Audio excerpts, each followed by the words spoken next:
Hi, my name is Alejandra Garcia, and I'm a youth promotora for Latino service providers. I go to Cloverdale High School, and a fun fact about me is that I like going hiking and being out in nature. Hi, my name is Ale Gallegos. I'm a youth promotor. I go to Sonoma State, and a fun fact is I've been to South Africa. Hello, my name is Ali. I'm a youth promotora as well. Currently attending my last semester at Santa Rosa Junior College, so I'm going to be transferring out to Sonoma State in the spring. And a fun fact about myself is I like to go swimming. Hi, my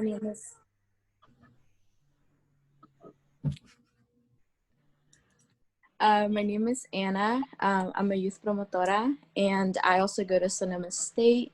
I'm studying psychology, and my favorite color is yellow. Hi, my name is Rebecca Hernandez. I'm a youth promotora with Latino service providers. I go to Windsor High School, and a fun fact about me is that I'm vegetarian.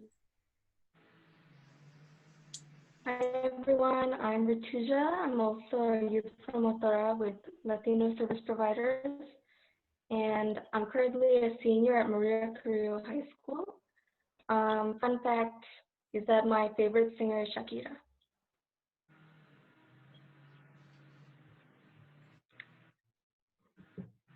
Okay, and with that, we are all here today to just have a casual conversation about suicide and, what are some of the triggers, what are some of the factors, and how can we cope with them. Earlier before this, we actually sent out a survey to all of the YPs, as well as some of our friends outside of school. So we're going to be talking, set up the ground rules for the talk.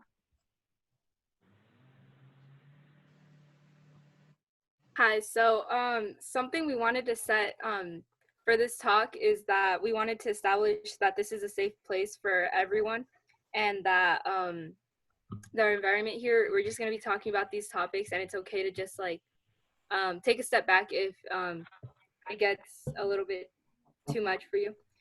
And we're here to listen to anyone that has to say anything, and we're just here to spread awareness about the current stress and anxiety some students may go through nowadays with the whole pandemic in school.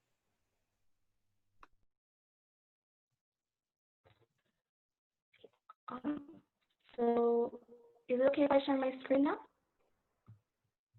I'll just be sharing the results. Okay. Okay.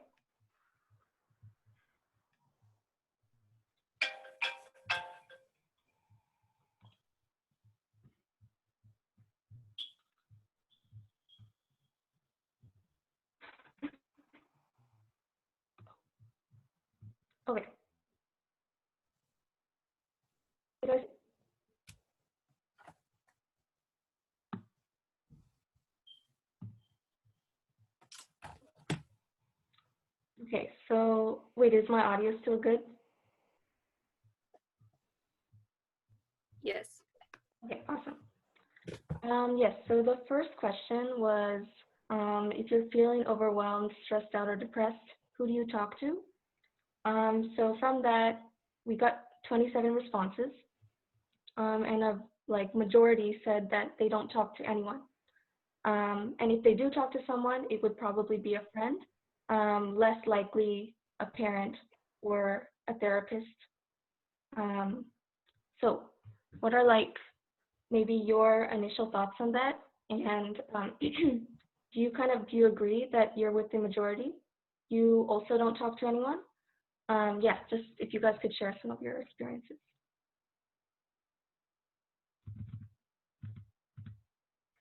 I feel like it's so common to keep it like with oneself, just because like for example, like I would feel like a burden sharing it with like my friends, my family. So like I understand why someone would keep it to themselves, but I personally I go to a therapist. So I feel like I fall into that category. But I think it's interesting to see that, like, you know, still a lot of people like they don't think, some people don't think a therapist help, or like that their friend is their therapist, which is also not a good idea because they're not professionals. In my experience, I think that I can definitely see the wanting to talk more maybe to a friend or like a therapist, as it was mentioned, more than maybe family, because at least I've seen a lot in Latino families. It can be very hard to bring these sort of topics up to your family. Um, and, you know, there's a lot of stigma around that. And I think a lot of times we may want to keep it to ourselves because we don't want it to be like a burden to our families that may already be going through a lot of other things. How many people in the Latino community do you think have access to therapists? Because I know, like, for many people and many households, therapy is seen as like a sign of locura instead of bienestar. So, like, what do you guys think? I definitely think that stigma that comes with it, it's like, oh, estás loca, or you're just like in a way asking for attention. I feel like that definitely adds on to the stress of not wanting to go to a therapist or not wanting to talk about it. So I mean, if we just take a look at like Latino culture and everything, I feel like the 44%, the 14.8% of this kind of just, I mean, I feel like the 44% and the 29% makes sense because it's just difficult to talk to your parents about it sometimes. And I mean, it's no surprise to see that the parent is less than 20% and the therapy is less than 10%, because I mean, it's usually like a topic that brings up a lot of stigma, and it just makes you kind of want to shelter yourself farther away from it. I also wanted to say something. Sometimes I notice that there's a trend. Sometimes when you're first generation or your parents are first generation immigrants, compared to maybe Hispanics or Mexicans that have been here for a longer time, I know of other Hispanic families who have been here for other generations and they have an easier time getting access. So sometimes when you are first time to come into a country that you don't know, we think that talking about our feelings and our struggles and being here makes us seem weak. So we kind of just keep to ourselves and we don't want to, I don't know, open up that, I don't know, that secret like Pandora box. We just keep it to ourselves because we want to get to a certain point, right? So I feel like it's a generational thing. Once you grow up here in the States for more years and generations, you feel more accepted and more likely to ask for help. I think you feel more incorporated here. Oh, I really love that. Because I agree, like when we talk about youth mental health, we also need to talk about our parents' mental health, because as with them being like first generation immigrants, they come here with nothing and they probably have a lot of their own mental health problems from that, like just stress over like bills, and also not like having your family here, not really having anything here. So yeah, I think when we talk about youth services for mental health, we also need to open that up to parents. Right, should I move on to the next question? I actually wanted to bring up a point that it's different for girls and for guys. Yeah. Like, it's more accepted for girls to have feelings. It's like, oh, it's because she's a woman. Oh, it's because she's on her menstrual cycle. And then for guys, it's like, oh no, like, why are you acting like a girl? Like, you're not supposed to have feelings. So also, like, there's a lot of stigmatism with talking about mental health in a household that has mostly boys. What do you guys think? Yeah, that's true. It's sorry, something about what you said about the boys and girls. It's definitely the language of how they talk to boys, because they will say, "Hey, you're a guy," or "Ayúdale, ¿por qué te estás echando para atrás?" You know, that's the vocabulary and the language that they use to like coerce boys to just be like one type of gender. They're not allowed to be moody. Or if they are moody, then, you know, he's aggressive or something's wrong with him or he's not being a gentleman. But nobody really asks what's going on with you. You know, they usually think that girls, we are going through mood swings or that we're emotional when we're in like high school and middle school, but we never really question that with boys. We just think, oh, they're troublemakers or they're misbehaving.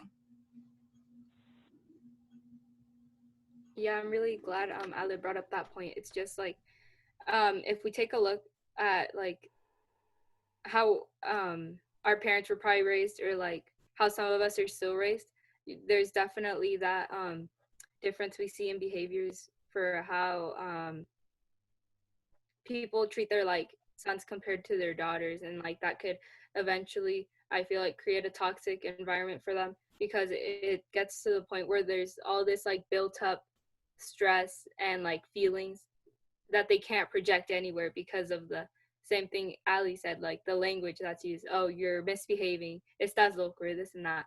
So like I definitely feel like the more we can take the stigma away from mental health in general, it could probably open up a passage for males in the Latino community to be able to express themselves farther without having to deal with the judgment that comes with it. Yeah, great points, everyone. So, actually, second question is, what kind of things give you the most stress? And everybody said schoolwork. Next was job, paying bills, and so on. So thoughts?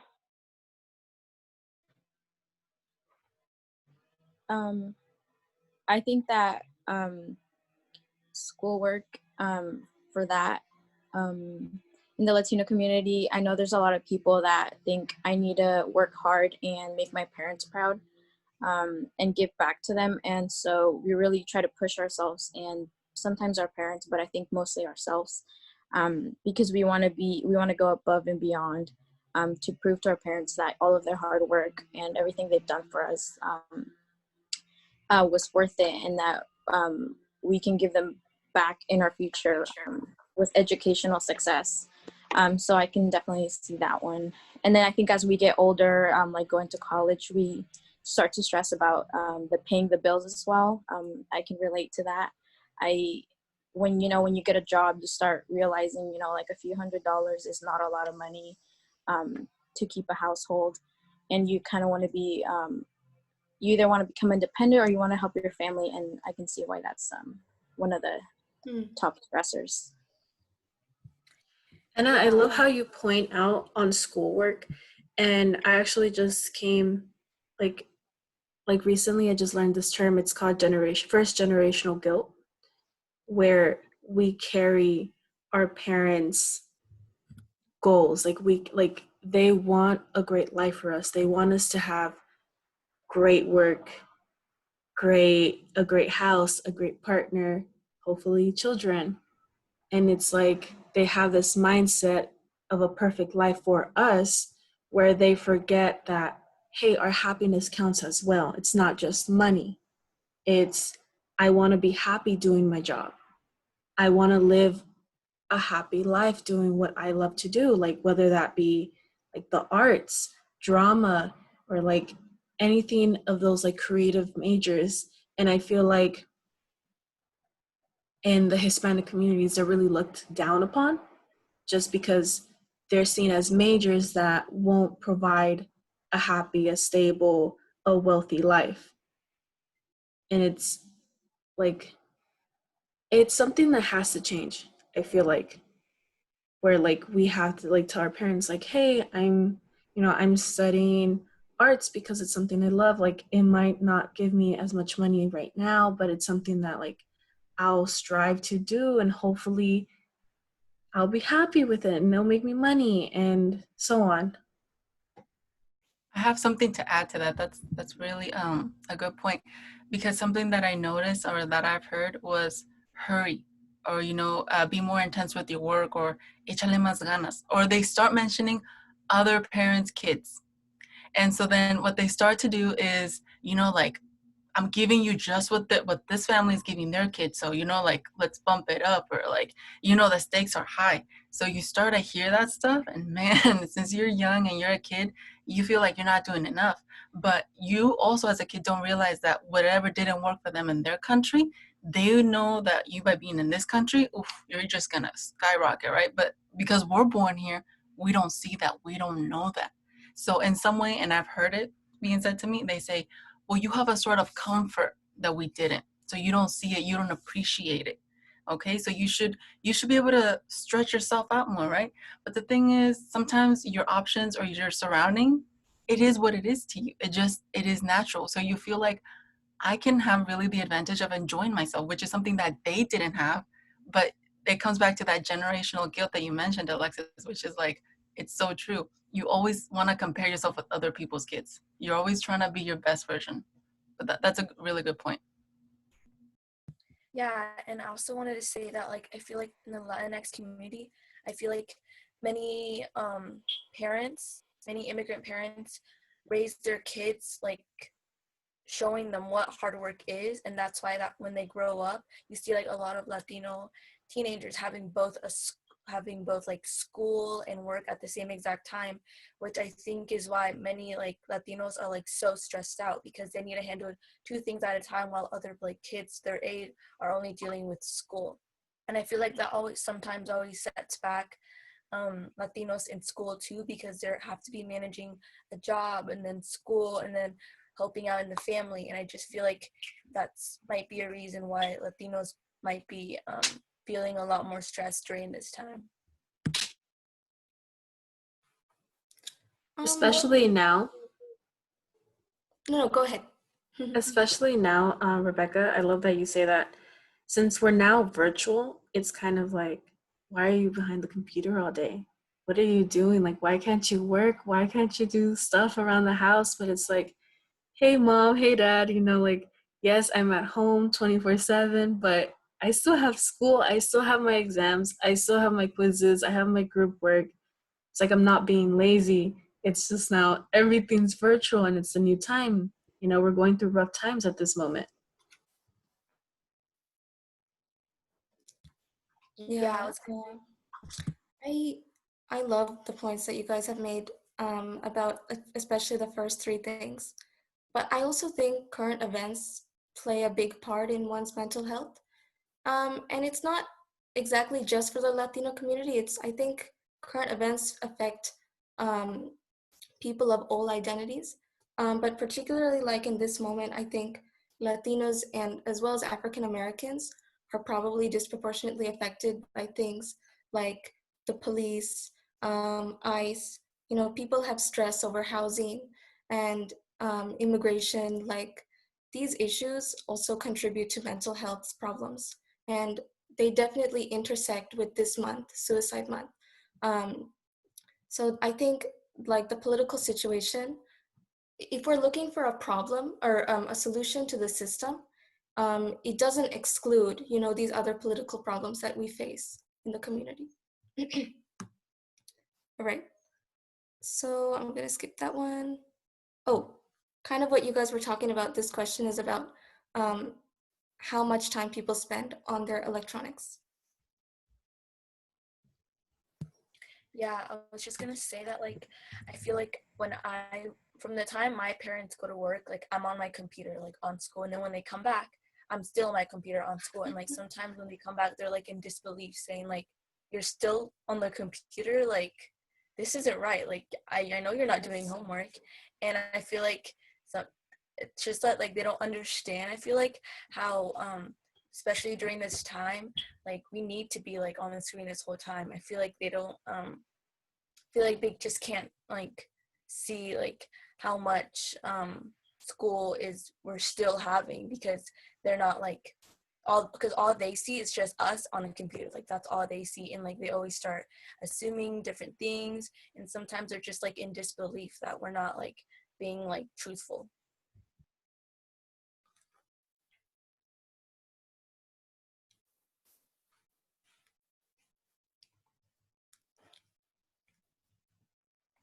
I feel like definitely I can relate to what Rebecca had to say about like still being on the computer and like having to spend ungodly amount of like time on the computer.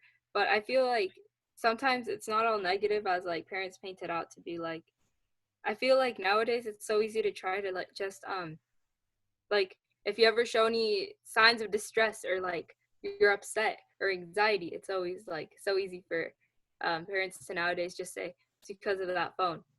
And I mean, like I could kind of see why. I mean, like they didn't grow up with that. Like they could probably relate it to that. But I mean, something that doesn't change through generations is like feeling the stress of being a teenager, like wanting to fit in or not liking your body or um, peer pressure or anxiety because you don't know how people feel about you or something like that. I mean, like it's just nowadays easier to blame it on the time we spend on our electronics. And I just feel like that's something we should change because I feel like once we get into that argument that it's normal to feel these certain types of ways without having to blame it on something, I feel like we could get really far with that and get more into the talk about, okay, what can I do to help you so you don't feel this way? How do you think we should go about that? I definitely believe that once we end the once we don't have a reason to kind of blame phones, I mean, like we can blame technology for a few things. I'm not gonna give it the complete benefit of the doubt, but um, I just feel like I just want to go about it as something that as a tool, as something that allows me nowadays during this pandemic to stay in touch with my friends, to stay in touch with other family members, and to be able to do my schoolwork nowadays. It's just like that type of tool I want to use. I just don't want it to become something that's getting blamed for all my issues when I could easily just detox away from my phone, you know? So, do you think that we should, like, when our parents start, saying, like, starting this whole ramble on phones and technology and how it's bad for us, do you think we should be like, hey, wait a minute? No, like, I still have my issues. It's not because of the phone. Like, I can deal with one thing at a time, but like right now I don't feel so good, so that's why I'm on my phone. Like, what do you think? Like, should we start the conversation within our own homes? Or like, how do we spread the word that like, hey, like it is a conversation we need to start? Because people are still afraid to speak up to the parents. People are afraid, it's not speaking up. People are afraid to demonstrate how they're feeling and have an actual conversation, a truthful conversation with their parents. I mean, I could count as like one of those people. I mean, it's kind of scary sometimes just like having to explain. But I feel like just being considerate of how they feel, like most of all, like being like, I know where you're coming from. I know why you're worrying. I know why you're upset. But then like completely validating how they feel and what they have to say, but then getting to the point where it's like, I understand what you're trying to say, but at this point, I just want you to be here for me. I don't want to get into an argument with you. I just want to, you know, like have a talk with you about how I feel and why I feel this way, and I'm reaching out for help. I mean, it's you're gonna have to feel like vulnerable or like not. You're gonna have to expose some of yourself in order for them to be able to see the point. I feel like it's gonna be scary, but I mean, it's the message that needs to go out there to kind of get farther with that type of conversation. Would the rest of you guys feel comfortable with having that conversation or starting off that conversation with your families?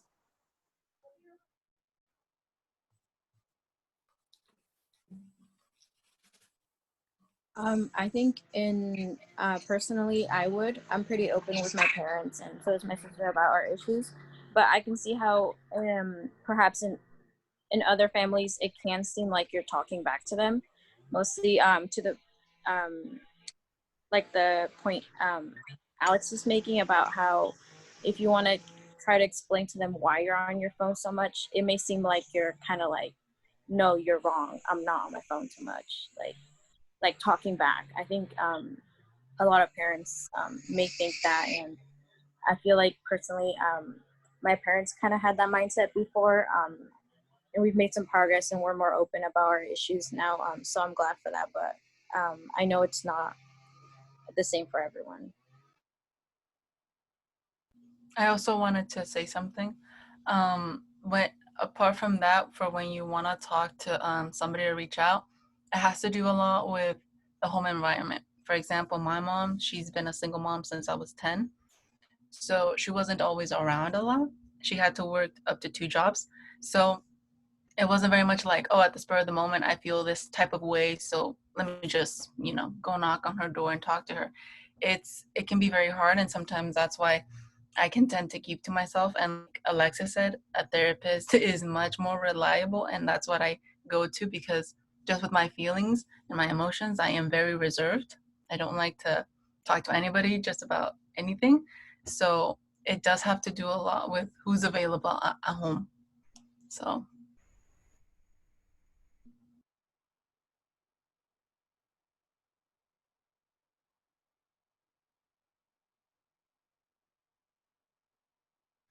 I love that you said that because, like, yeah, not everyone's family situation is the same.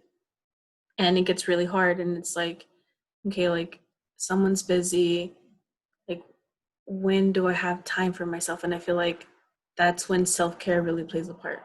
Because, yes, you're stressed, you have to let the emotions out. And it's like, how do you do that? And what if you don't know how to self care? Because, like, I personally, I I don't take care of myself. I look after everyone else and I leave myself way behind, and I'm like, certain moments like my anxiety catches up and I'm crying. I'm like, why am I crying? I'm like, oh yeah, because you forgot to self-care. yeah, same. Like something that I want to add is, even right now, my mom, everybody right now in my home is working 2 jobs. My brother's working full time. He's not going to school, but I'm going to school and I'm working 2 jobs at the moment. And my stepdad and my mom are also working. So with that in mind, it's like we never see each other at home at the same time. Somebody is always coming in or coming out or coming in late. And what I have to do is, like, we all have chores to do, right? So if I wanted to talk to somebody, or I'm feeling like, as who was it? I think it was Alejandra, who she said she felt vulnerable. You don't have that kind of time. Like, I can't find myself speaking to my mom about my stuff at midnight. Like when she's coming from a shift, and like she's hella tired, and I also have to do my chores. So when I see that she's tired from the 2 jobs that she has, and because she's been working constantly for so many years, you kind of feel this kind of guilt of like, pull up your end. I try to help out with the chores as much as I can, because she takes over cooking, but it's hard. And I like that, Alexis, you said that you have your therapist, so that in a way that is self-care. But like, what do you do if, like, say you don't have that support system in your family, but your family is also not willing to send you to a therapist? I think that like school has definitely done like a good job of like promoting I feel like services for kids, especially like Latino service providers. Like, I've learned so much, and I know that I have like so many other resources, and I'm glad that we're putting it out there and like we're trying to like distribute it to like as many people as possible, because I feel like people like don't know about these resources. I feel like the only way like they always through their kids. Like, I feel like nowadays parents rely on their kids so much for like every piece of information, from like interpreting like a document, or to like even like um just like to go in order food. Like, parents rely on their children so much, and I feel like it's up like to us to like expose our parents to the resources, to like guide them to the places that they need. I totally agree with you. Everything you said, yes. Um, Ratusha, I feel like as far as like, like not everyone has access to healthcare. Not everyone is going to get the same resources as everyone, but there are resources that we all can do. Like, school is definitely, like how Rebecca said, a great resource. College, I know they provide free therapy sessions. High school as well, they have a high school counselor that you can talk to. Like, there are resources out there. It's just up to us to find them if we want them.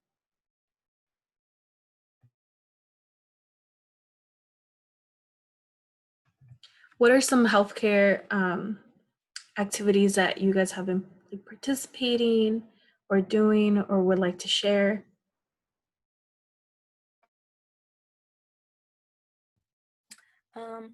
I personally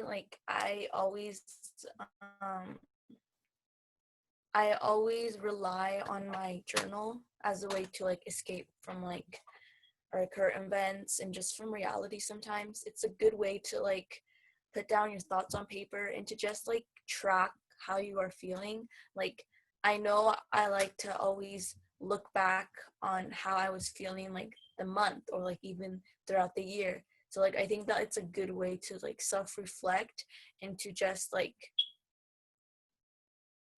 observe like how you have been growing throughout like the entire year, because I definitely have seen my growth throughout this past year and it's really eye-opening to me. So that's like one way I like practicing self-care.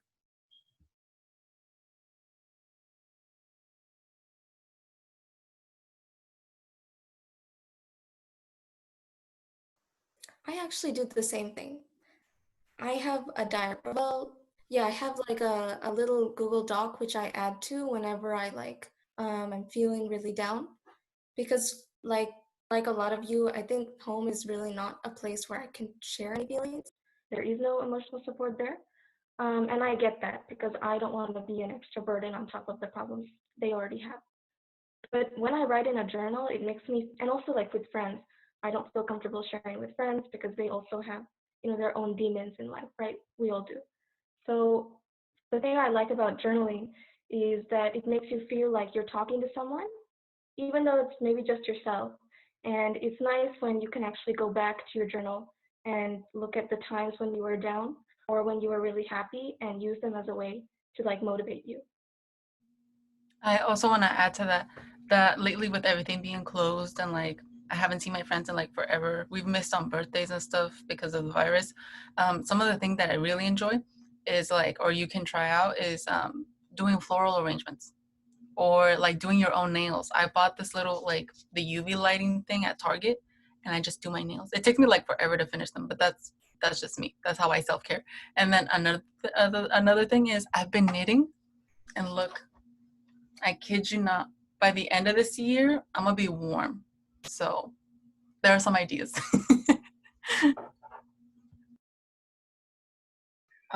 For me, I think something that's really important for me is getting out of my house, mostly because um, like my sister is here working at home, and it just feels like a really small crowded space sometimes. And even if it just means like going on a walk down the block or maybe going hiking, or sometimes I just want to go get some takeout and I eat it in the parking lot on my own just to have like a moment to breathe and take in my own thoughts. And I think that's very important right now when everyone has to be at home with maybe the rest of your family or roommates. So that's what's working for me.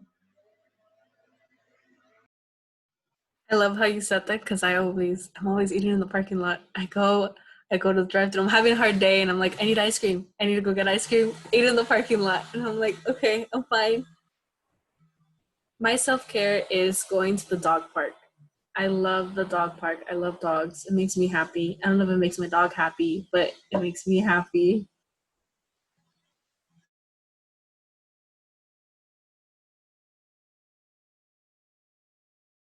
I'm definitely not the best when it comes to self-care. I'll literally it's really personally hard for me to just like have a moment to just take in how I'm feeling or anything. So I like usually tend to overwork myself just to push that away as far as I can and not give myself time to fully um feel what I have to feel. But some self-care stuff I do when I feel like I'm getting at that breaking point so I don't completely ruin everything for myself. Um I like to kind of get creative. Like, I don't know, I've really changed up my style recently. So like I'll try to see what I like to I'll try to arrange these whole outfits or like make it if I have to. And then or like I'll draw. I've been painting like CDs recently and just like hanging them up on my wall. And I don't know, it's just like really simple stuff cuz like sometimes, like, I live with my parents. I'm 16, it's not really easy for me. I'm a girl too. It's not really easy for me to just be like, oh, I want to go on a walk, like, you know. So being realistic in that perspective it's definitely just like really been fun to just be able to draw sometimes and then like listen to music. So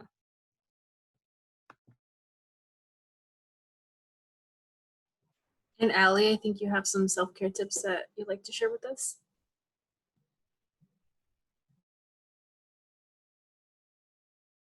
Oh, you're muted.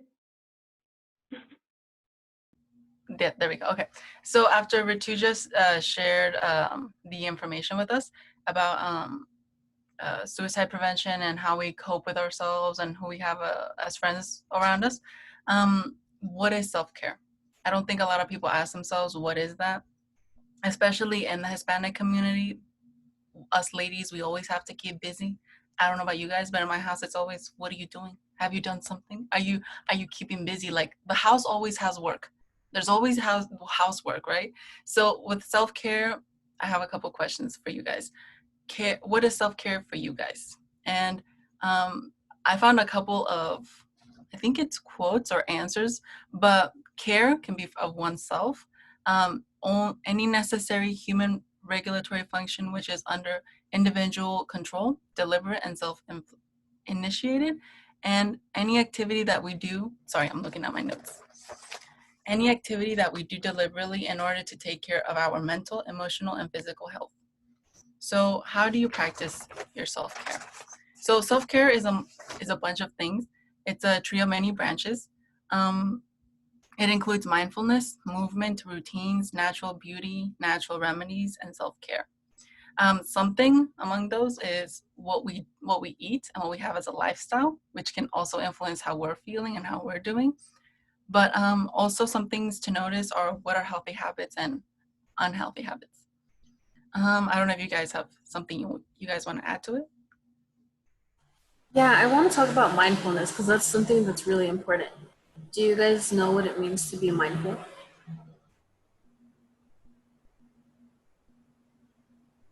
somewhat. So like the way I learned about mindfulness is being there in the moment. Like me sitting down talking to you guys, I'm being mindful that I'm here in my present state. I'm talking to you beautiful ladies. We're talking about a certain topic that's challenging. That's me practicing mindfulness. It's like being there at the moment. Like if you're driving, you're there in the car. Like don't let your mind drift away. It's you're there in the car. If you're doing homework, you're there doing homework. Don't daydream. You're there, focus. It's about focusing on something that you're doing. Yeah, definitely. Oh, Some of the oh, sure, go ahead. something. I never really knew what that exact definition of mindfulness meant, but that's so helpful to now have a word for it because I'm always usually on two sides. Either I'm like feeling depressed about the past or about the future. So I do think like self-care, a part of self-care is being in the moment more. So thank you, Ale, for that. Yeah, and something about how Alexa said being in the moment. There's also things that we should work on being aware of. So some of the things that I wrote down is what makes you vulnerable or predisposed to practice unhealthy or healthy habits. I don't think we internalize our feelings or we say, I'm noticing I'm going maybe downhill emotionally, or why is it that I'm feeling this way, or why was I just fine a couple minutes ago, but now I'm just feeling really, really worse. So I don't think we internalize. We're not in the moment where we're thinking of why we're feeling the way we're feeling or why what's happening is happening to us. So that's something that I also wanted to say. And also, are we eating enough or are we barely eating enough? Are we taking time to do our daily routines? Are we working on ourselves? Are we pampering ourselves? Because that's also good and it's important for ourselves. Um, are you taking your vitamins? Do you eat? Do you drink enough water? Do you guys have any ideas? What do you guys make sure that you guys get done by the end of the day? I feel like that for me, like especially during like, school time, like I haven't really been having enough time to like take care of my health right now. Just because when I wake up, like I wake up right at 8 o'clock and I go to class. Like I don't eat breakfast. Like I just don't have time to do anything. I just wake up and go to class, and then I don't end up eating until like maybe after school ends. And like I know that that's not like a good habit, which is why I'm trying like to change my ways, I guess you can say. But yeah, it's just been like difficult, especially like for me once school has started, because I've been having to be more independent. Parents are at work. I need to do stuff on my own already. And yeah, it's just been like an obstacle I've been trying to overcome.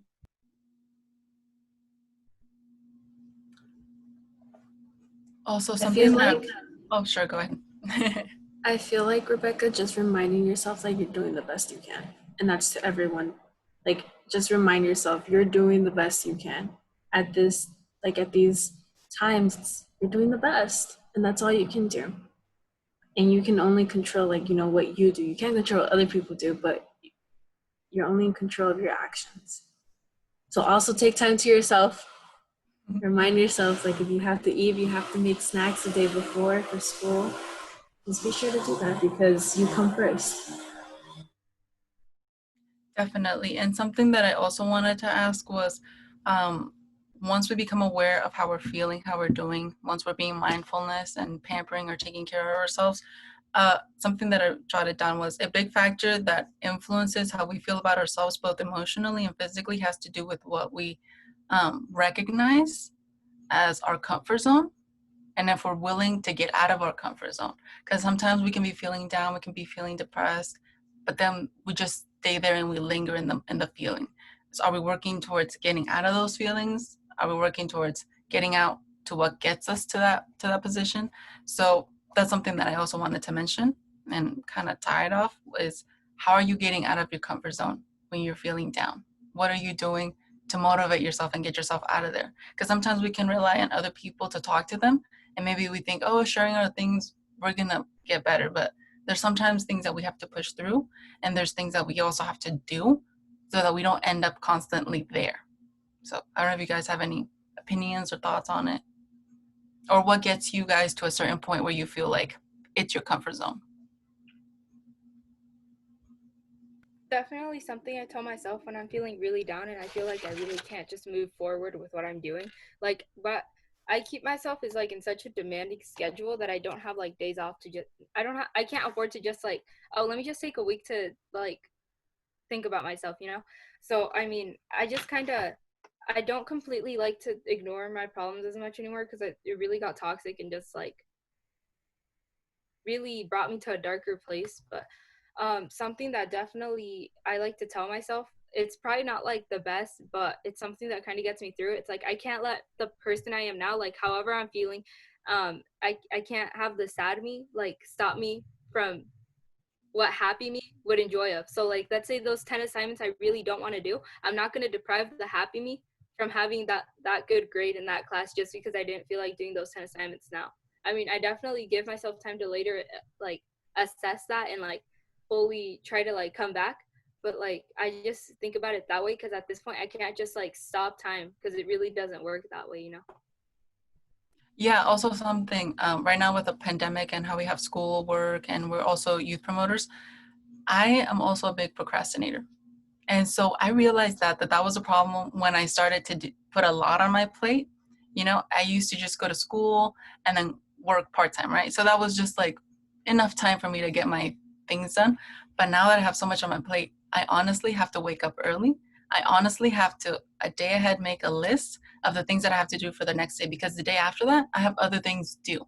So a planner is good, but I would honestly say this semester is groundbreaking because I have so many things to do. I don't want to stay behind. So that has really been my challenge and my comfort zone. Procrastinating is my comfort zone. And this semester, I cannot let that happen because I have a deadline where I'm trying to get to SSU by next semester. And I'm also trying to like get through with A's. So I totally feel how you guys are feeling right now, the stress. You guys, I don't know if some of you guys have to graduate or you guys are thinking about school next semester. but like definitely waking up early, going to bed early, and getting a planner is like good, honestly.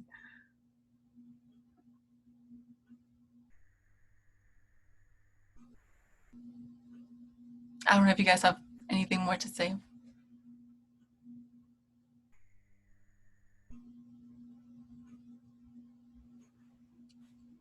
I also want to mention that we all work really hard on our bilingual calendar that we have. So we have amazing self-care challenges, and quotes, and it'd be nice if everyone would participate more.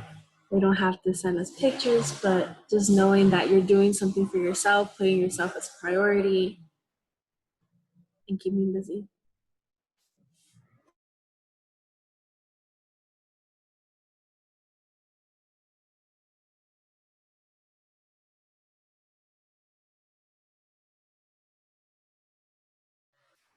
We want to thank all of you guys for providing the safe environment and discussing all these challenging topics that we don't really get a chance to talk about. Yeah, thank you. This was like really this was a good talk. I feel like I learned a lot, and it inspired me to just like change certain parts of like my routine. Yeah, I want to say this is a really cool project and I like what's coming ahead. I really enjoyed it. I love translating the calendar. I love the ideas that you guys came up with and how it fit perfectly into that little small like calendar for every day. It was really cool and I had a bunch of fun with it. So I still do right now. So I'm happy to share it with you guys that you guys are my group members.